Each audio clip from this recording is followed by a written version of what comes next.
উপভোগ করতে। আসার পরে মেলার যে অবস্থা, ম্যানেজমেন্টের তো ঠিক নেই, তার উপরে গরম, মানে জনমনে অশান্তি চলে আসছে। মেলাতে অনেক কিছু আসছে, যেমন নাগরদোলা, পুতুল নাচ, সার্কাস আছে, অনেক কিছু, মানে যেগুলো সব কিছু বলা অসম্ভব, কিন্তু মেলাতে এসে বাবাকার মতো অনেকটা বাবা থেকে বেশি সুন্দর হয়েছে।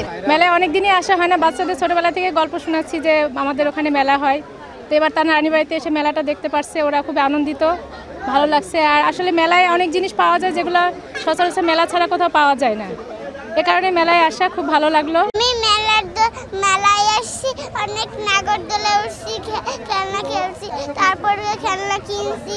আশেপাশের সবাই অনেক মন খারাপ ছিল যে আমরা মেলায় আসতে পারি না, মেলা দেখতে পারি না, যেহেতু একটা ঐতিহ্যবাহী অনেক যুগ যুগ ধরে দেখে যাচ্ছে, আমরা ছোটোবেলা থেকে এখানে আসি মেলাতে, কিন্তু এই মেলাটা আবারও শুরু হয়েছে, এই জন্য আমরা অতি আনন্দিত এবং আমরা মেলাতে ঘুরতে পারতেছি, এই জন্য খুবই ভালো লাগছে। 500 বছরের যেহেতু ঐতিহ্য বহন করে আসছেন, তারই ধারাবাহিকতায় যে ঈদের আনন্দ, এই আনন্দ উদযাপন করতে হাজার হাজার লোক সমাগম হচ্ছে, মিলন মেলায় পরিণত হচ্ছে, হাজার হাজার মানুষের সমাগম।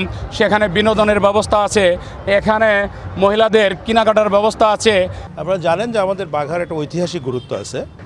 আজ থেকে 500 বছর আগে বাঘাতে এই সমস্ত আউলিয়াদেরকে কেন্দ্র করে যে মেলাটা হতো, এটাকে আমরা একসময় ধর্মীয় মেলা বলতাম। পরবর্তীকালে জনসংখ্যা যেভাবে বৃদ্ধি পেয়েছে, তারই আলোকে জনসংখ্যার মানসিকতার উপরে ভিত্তি করে এই মেলাটাকে ধর্মীয় মেলা থেকে এখন কিন্তু বাণিজ্যিক মেলায় পরিণত হয়েছে। এইবারে এই অশ্লীলতাটা নাই, যেটা আমাদের জন্য, আমাদের বাঘাবাসীর জন্য একটা ভালো একটা দিক। তো আমরা আশা করছি যে ধর্মীয় মেলা, ধর্মীয় অনুভূতিতে যাতে কোনো ধরনের ব্যাঘাত না ঘটে, ধর্মীয় অনুভূতিতে যাতে কারো আঘাত না লাগে, সেটাকে মাথায় রেখে যদি এরকম মেলা হয়, এদেশের এই এলাকার মানুষ খুশি হবে, নিঃসন্দেহে এটা খুশি হবে।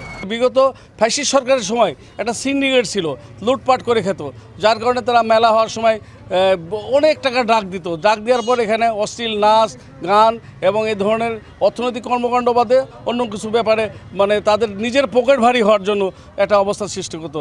তবে বর্তমান মানে ফ্যাসিস্ট সরকার পতনের পর 5ই আগস্টের পর এই প্রথম ঈদুল ফিতর হচ্ছে, সেখানে একটা প্রশাসন এবং স্থানীয় রাজনৈতিক নেতৃবৃন্দ সমন্বয়ে একটা অল্প টাকার মাধ্যমে এবং এখানে সেই অশ্লীল নাচ গান বাদ দিয়ে যে মেলাগুলো শুরু করেছে, অবশ্যই মনে করবে যে কিছু হলেও অত বিশাল একটা অর্থনৈতিক টার্নওভার না হলেও একটা অর্থনৈতিকভাবে একটা স্বাবলম্বী হওয়ার জন্য কিছু মানুষের রুজি এবং যে প্রত্যাশা এবার পূরণ হবে, যেটা বিগত 17 বছর হয় নাই, এবার সেটা শুরু হবে বলে আমি মনে করি।